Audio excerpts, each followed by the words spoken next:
तो कहानी की शुरुआत होती है और हमें एक टूर्नामेंट जिसका नाम जूनी टाइसन है उसके बारे में बताया जाता है, जो कि हर 12 साल में होता है। और इसमें पार्टिसिपेट करने वाले स्किल्ड वॉरियर होते हैं जिनके पास जापानीज एनिमल्स की पावर भी है। इस टूर्नामेंट में कंपेनियन अपनी जान के लिए फाइट करते हैं और जो लास्ट तक जिंदा बचता है उसकी कोई भी एक विश पूरी हो जाती है। जूनी टाइसन कंपनी में एक पूरी सीट खाली करा दी है वॉरियर्स के फाइट के लिए। फिर हम देखते हैं कि 12 कंपेनियन तैयार थे टूर्नामेंट के लिए, लेकिन उनमें से एक वॉरियर जिसका नाम टैट्सुमी था वो पहले ही मारा गया। टैट्सुमी का भाई एरी भी गेम का हिस्सा था। कुछ देर बाद डुओ तोको सामने आता है जो कि गेम का रेफरी है। वो सभी को गेम के रूल समझाता है और टेबल पर रखे ब्लैक जेम को खाने के लिए कहता है। वो जेम जहरीले हैं। अब उस जेम की वजह से 12 घंटे में खाने वाले की डेथ हो जाएगी और जो भी सभी जेम प्लेयर्स के पेट से लास्ट में लाकर देगा वही विनर होगा। हमें पता चलता है कि योनिमी भी वहाँ थी, जो कि लास्ट टूर्नामेंट के विनर की बेटी है। योनिमी इस गेम में जीतने के लिए बहुत मेहनत करती है और बहुत ट्रेनिंग भी। हालांकि गेम में पार्टिसिपेट करने के लिए पहले उसकी छोटी बहन यूनो को चुना जाता है, लेकिन योनिमी ये बर्दाश्त नहीं कर पाती है और अपनी बहन को सभी इंसानों को मारने के लिए मोटिवेट करती है। जिसके बाद यूनो को लोगों को मारने में मजा आने लगता है। वो अपने क्लासमेट और घर के नौकर सभी को मार देती है और एक दिन यूनो खुद को ही खत्म कर लेती है, जिसके बाद योनिमी को ही गेम के लिए भेजा जाता है। तभी वॉरियर ऑफ मोंग की शारोई सभी से साथ मिलकर और अच्छे से खेलने की कहती है और कहती है कि जो भी जीते वो लास्ट में सभी पार्टिसिपेंट को वापस जिंदा करने की विश मांग ले। लगभग सभी शारुई की बात से सहमत दिखते हैं, लेकिन तभी जमीन टूटती है और सभी नीचे गिर जाते हैं। योनिमी युयागी के सामने आती है। युयागी वॉरियर ऑफ रैबिट है। योनिमी फाइट के लिए प्लान ही कर रही होती है, लेकिन तभी उसे कोई पीछे से पकड़ लेता है। योनिमी देखती है कि वो टैट्सुमी की डेड बॉडी थी जिसे अब युयागी कंट्रोल कर रहा है। युयागी योनिमी को मार देता है। इस गेम में कोई रूल नहीं है, कोई भी किसी भी तरह किसी को भी मार सकता है। सभी पार्टिसिपेट पूरी सिटी में फैल जाते हैं। शारुई जो कि काफी वीक दिखती है, लेकिन उसके पास भी काफी स्ट्रॉन्ग स्किल्स है। साथ ही शारुई आर्मी में भी थी क्योंकि वो पूरे दुनिया में शांति चाहती है और उसकी विश है सभी वॉर को एंड करना। फिर हम दात्सुगु को देखते हैं जो कि वॉरियर ऑफ वुल्फ है, जिसे वो जैम खाने से पहले ही पता चल गया था। वो जैम जहरीला है, इसलिए उसने खाने से पहले ही अपनी बॉडी में उसका एंटीडोट बनाया, उसके बाद उसे खाया। अब दात्सुगु छुप जाता है और सिर्फ पार्टिसिपेंट्स की कम होने का इंतजार करने लगता है, लेकिन तभी एक दूसरा कंपेनियन दात्सुगु को ढूंढ लेता है। उस कंपेनियन का नाम नियोटोरी है जो कि वॉरियर ऑफ चिकन है। नियोटोरी दात्सुगु के साथ टीम अप करने आई थी क्योंकि नियोटोरी ज्यादा स्ट्रॉन्ग तो नहीं है, लेकिन वो अपनी स्किल की मदद से बर्ड्स के साथ बात कर सकती है और इसकी मदद से वो आसानी से किसी की भी लोकेशन का पता लगा सकती है। क्योंकि युयागी अपने ज़ॉम्बीज की एक आर्मी बना रहा है, इसलिए दात्सुगु नियोटोरी के साथ टीम अप कर लेता है जिससे वो युयागी की लोकेशन का पता लगाकर उसे मार सके।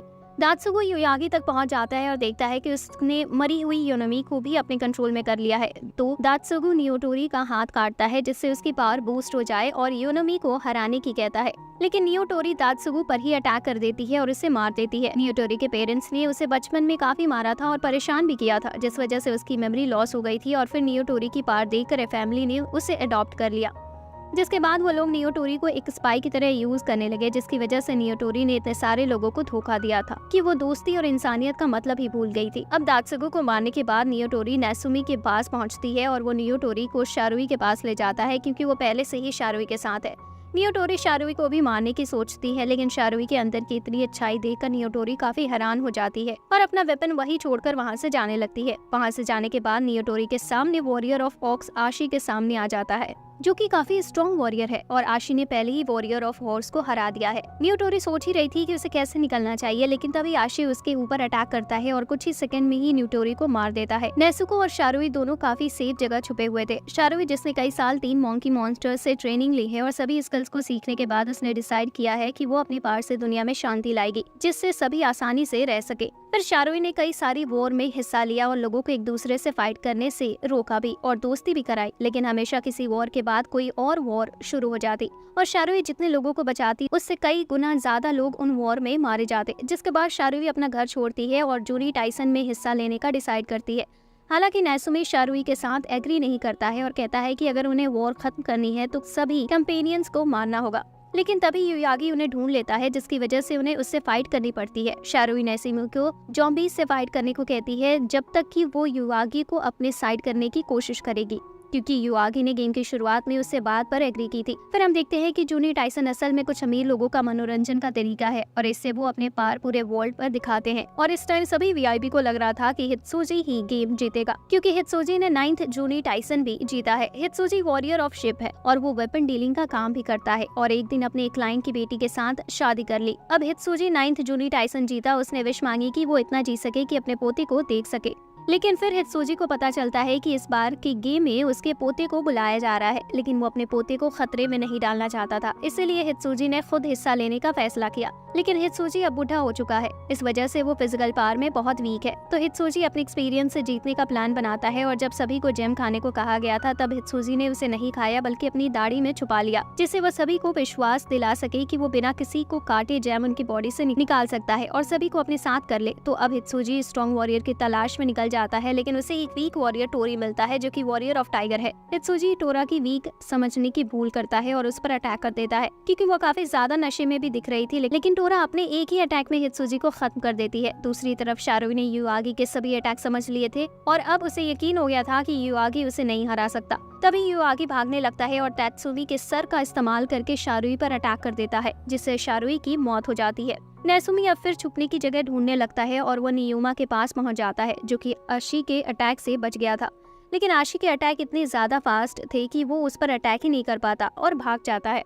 कुछ साल पहले नियोमा एक वॉरियर से बहुत बुरी तरह हार गया था, जिसके बाद नियोमा बहुत ज्यादा मुश्किल वर्कआउट करने लगा और कई तरह के ड्रग लिए, जिससे उसकी बॉडी किसी भी चीज से ज्यादा स्ट्रॉन्ग बन गई। लेकिन एसुमा उसे ना छुपने की सलाह देता है, क्योंकि ऐसे लास्ट में जैम उसे मार ही देगा। लेकिन नियोमा काफी ज्यादा डर चुका था आशी की पावर देखकर। कुछ देर बाद एरी उस बिल्डिंग में आग लगाने लगता है जिसमें नियोमा था, जिसकी वजह से बिल्डिंग में ऑक्सीजन की कमी हो जाती है। नियोमा को जीने के लिए ऑक्सीजन की जरूरत तो थी, इस वजह से नियोमा बिना ऑक्सीजन के काफी बुरी तरह से मारा जाता है। फिर हमें पता चलता है कि तैत्सुमी और एरी दोनों भाई पहले काफी प्यार से रहते थे और दोनों साथ मिलकर चोरी करते थे और मजे से अपनी जिंदगी गुजार रहे थे। लेकिन एक दिन उनकी फैमिली उन्हें जूनी टाइसन में ज्वाइन होने का ऑर्डर देती है और तैत्सुमी आते ही युआगी का शिकार बन जाता है। दूसरी तरफ शारुई को मारने के बाद अब युआगी तैत्सुमी की बॉडी की मदद से टोरा को मारने की कोशिश कर रहा होता है, लेकिन टोरा तैत्सुमी का एक हाथ काट देती है। तभी वहाँ आशी भी आ जाता है और वो उसका दूसरा हाथ भी काट देता है। हालांकि युआगी के पास पावर थी कि वो हर बॉडी पार्ट को तब भी यूज कर सकता था जब वो कट चुके हो। युआगी एक हाथ से आशी का गला पकड़ लेता है और तैत्सुमी के दूसरे हाथ से टोरा का गला पकड़ लेता है, जिससे उनका दम घुटने लगता है। आशी किसी की जल्दी मदद नहीं लेता, लेकिन इन हालातों में उसे अपने रूल बदलने पड़ते हैं और टोरा के मुंह से निकली अल्कोहल पर अपनी स्वॉर्ड मारता है, जिससे चिंगारी निकलती है और अल्कोहल जलने लगती है, जिससे तैत्सुमी का हाथ भी जल जाता है। फिर टोरा अपनी जलती हुई जैकेट आशी की तरफ फेंकती है और आशी भी तैत्सुमी के हाथ से फ्री हो जाता है, जिसके बाद आशी और टोरा युआगी के साथ मिलकर फाइट करने के लिए तैयार हो जाते हैं। हालांकि टोरा हमेशा से ऐसी नहीं थी। पहले तो टाइकांडो की बहुत अच्छी चैंपियन थी, लेकिन फिर उसे एक वॉर में भेज दिया गया जहां टोरा को पता चला कि लोग एक दूसरे को बिना किसी वजह के ही मार रहे हैं। टोरा को बहुत सारे मेडल मिले, लेकिन वो इस सबसे खुश नहीं थी, क्योंकि वो ऐसे ही लोगों को नहीं मारना चाहती थी। जिसके बाद टोरा ने शराब का सहारा लिया, जिससे उसे कुछ आराम भी मिला। फिर एक दिन एक बार टेंडर ने टोरा को समझाया कि अगर वर्ल्ड में सर्वाइव करना है तो बहुत ज्यादा अच्छा भी नहीं होना चाहिए। जिसके बाद टोरा बिना सोचे समझे लोगों को बहुत बुरी तरह से मारने लगी और तभी उसे अपने टाइगर टेक्निक का भी पता चला। लेकिन टोरा के घर वालों को उसका ये रूप बिल्कुल पसंद नहीं आया और उन्होंने उसे घर से ही निकाल दिया। जिसके बाद टोरा और ज्यादा लोगों को मारने लगी और ऐसे ही बन गई। अब हम देखते हैं कि एनी इनकी फाइट हवा में से देख रहा था और युआगी तैत्सुमी के हेड का यूज करता है एनी को नीचे लाने के लिए और उसे भी मार देता है। एनी की बॉडी के टुकड़े बैटल ग्राउंड पर गिरते हैं और अब आशी और टोरा को ज़ॉम्बी ब्रदर्स से अकेले ही फाइट करनी थी। आशी कभी प्लान के साथ काम नहीं करता, लेकिन अब वो प्लान बनाता है और टोरा से एनी का आइस टैंक ब्लास्ट करा देता है, जिससे दोनों भाई आइस के बन जाते हैं और हार जाते हैं। युआगी अब अकेला बचा था और उसके पास इतनी पावर भी नहीं थी कि वो आशी और टोरा से अकेले फाइट कर पाए। कुछ ही सेकंड में आशी और टोरा युआगी को मार देते हैं। अब ज्यादातर प्लेयर्स मर चुके थे, तो आशी और टोरा फाइट करने का डिसाइड करते हैं। लेकिन ये पहली बार नहीं था जब आशी और टोरा मिले थे। इससे पहले एक बार बैटल फील्ड पर आशी ने टोरा की जान बचाई थी और उसे सिटीजन समझकर कैंप तक ले गया था। आशी के पार देखकर टोरा काफी इम्प्रेस हुई और उसने भी काफी मेहनत के साथ ट्रेनिंग करनी शुरू कर दी। फिर टोरा को जूडी टाइसन के बारे में पता चला और उसे पता था कि एक आशी जैसा वॉरियर वहाँ जरूर आएगा। इसलिए वो अपनी फैमिली के पास गई और उनसे रिक्वेस्ट की, जिससे वो अपनी फैमिली को रिप्रेजेंट कर सके गेम में। टोरा आशी से मिलती भी है, लेकिन वो काफी निराश हो जाती है क्योंकि आशी टोरा को पहचानता ही नहीं है। हालांकि अब टोरा खुश थी कि वो अपने आइडियल से डुओ कर सकती है, लेकिन तभी टोरा देखती है कि ज़ॉम्बी के बॉडी पार्ट्स आशी पर अटैक करने वाले हैं। तो टोरा भागती है और वो अटैक अपने ही ऊपर ले लेती है। आशी की जिंदगी पहली बार किसी ने बचाई थी, तो वो टोरा को मरने नहीं देना चाहता था, इसलिए वो उसे लेकर भागने लगता है।